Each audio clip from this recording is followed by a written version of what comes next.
जी, आज की हम अपनी इस वीडियो में हम जो माइटोसिस की जो 2 स्टेजेस थी कैरियोकाइनेसिस और साइटोकाइनेसिस, इसकी जो पहली स्टेज है कैरियोकाइनेसिस, इसके बारे में पढ़ेंगे। और कैरियोकाइनेसिस के भी अब इसमें आगे 4 फेजेस हैं, जिसमें है एक prophase, metaphase, anaphase and telophase. So karyokinesis, it is further divided into 4 phases, that is prophase, metaphase, anaphase and telophase। अब प्रोफेज के भी यहाँ पे 2 स्टेजेस हैं, एक है अर्ली प्रोफेज और एक है लेट प्रोफेज। अब जो अर्ली प्रोफेज है उसके अंदर जो है क्या होता है, अर्ली प्रोफेज के अंदर chromatin threads condense, coil and shorten to become chromosomes. Each chromosome consists of 2 sister chromatids attached at the centromere. The chromosomes are now visible under a microscope। अब इसमें क्या होता है, जो क्रोमोसोम्स जो है ना, डीएनए और जो प्रोटीन जो होते हैं प्रेजेंट होते हैं न्यूक्लियस के अंदर, वो एक बहुत ही थिन स्ट्रक्चर, इस तरह का एक थिन स्ट्रक्चर होता है, उस फॉर्म में होते हैं। तो इस थिन स्ट्रक्चर को हम क्रोमेटिन कहते हैं। अब क्रोमेटिन थ्रेड्स कंडेंस, ये जो क्रोमेटिन थ्रेड्स हैं ये कंडेंस होते हैं, ये थिक हो जाते हैं, मोटे हो जाते हैं। कॉयल, ये आपस में जुड़ जाते हैं। And shorten to become chromosome, और ये थोड़े से छोटे होके क्रोमोसोम बन जाते हैं, इस शेप में आ जाते हैं। ये एक एक्स शेप होती है क्रोमोसोम्स की, ये एक्स की शेप में है ना। तो ये जो क्रोमेटिन है ये इस क्रोमोसोम की स्टेज में आ जाते हैं। Chromatin threads condense, coil and shorten to become chromosomes. इसमें each chromosome consist of 2 sister chromatids. अब इसका जो ये हिस्सा है, ये हिस्सा इसको हम क्रोमेटिड कहते हैं, क्रोमेटिड, और इसको हम सिस्टर क्रोमेटिड कहते हैं कि ये आमतौर पे एक जैसा होता है। Of 2 sister chromatids attached at the centromere.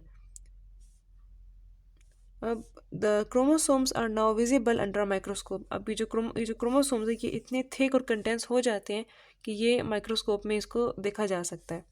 तो अर्ली प्रोफेज के स्टेज में क्या होता है कि जो क्रोमेटिन के जो थ्रेड्स हैं, जो थिन जो डीएनए और प्रोटीन के जो थ्रेड्स हैं, ये मोटे हो जाते हैं, they condense and they become chromosomes. और each chromosome consist of 2 sister chromatids attached at the, इस सेंटर वाले हिस्से को हम सेंट्रोमियर कहते हैं, centromere. The chromosomes are now visible under the microscope. अब ये जब क्रोमेटिन क्रोमोसोम की फॉर्म में आ जाते हैं तो इसको अब हम माइक्रोस्कोप में देख सकते हैं। अब जो लेट प्रोफेज है, इसमें ये होता है कि in an animal cell the 2 pair of centrioles reach opposite poles of the cell. जो एनिमल सेल में ये लेट प्रोफेज किस तरह होता है कि हमने जो सेंट्रियोल्स एक सेल में जो ऑर्गेनली होते हैं इसके बारे में पढ़ा था कि the 2 pairs of centrioles reach at the opposite poles of the cell. ये सेल के दोनों ऑपोजिट साइड पे चले जाते हैं जो सेंट्रियोल्स हैं। And they make a network of spindle fibres between the 2 poles.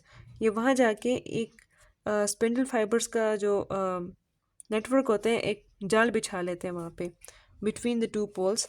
The complete set of spindle fibres is called mitotic apparatus। जब ये एक स्पिंडल फाइबर्स का ये नेटवर्क जब कंप्लीट हो जाता है तो इस पूरे स्ट्रक्चर को हम माइटोटिक apparatus कहते हैं। ये तो एनिमल सेल में इस तरह होता है, और प्लांट सेल में ये होता है कि उसमें कोई सेंट्रियोल्स नहीं होते। इनका जो माइटोटिक स्पिंडल होता है वो बनता है, वो किस तरह बनता है, वो स्पिंडल फाइबर्स की कॉम्बिनेशन से बनता है present in the cytoplasm. Animal cell में थोड़ा ऑर्गेनाइज फॉर्म में होता है क्योंकि उसमें जो सेंट्रियोल्स होते हैं वो सब कुछ कंट्रोल कर रहे होते हैं। लेकिन प्लांट सेल के अंदर चूँकि सेंट्रियोल्स नहीं होते, इसलिए वो स्पिंडल फाइबर्स के कॉम्बिनेशन से ये पूरा माइटोटिक apparatus बनता है। So as a part of the changes of prophase, the इस स्टेज में ये होता है कि the nucleolus disappears and the nuclear envelope breaks down.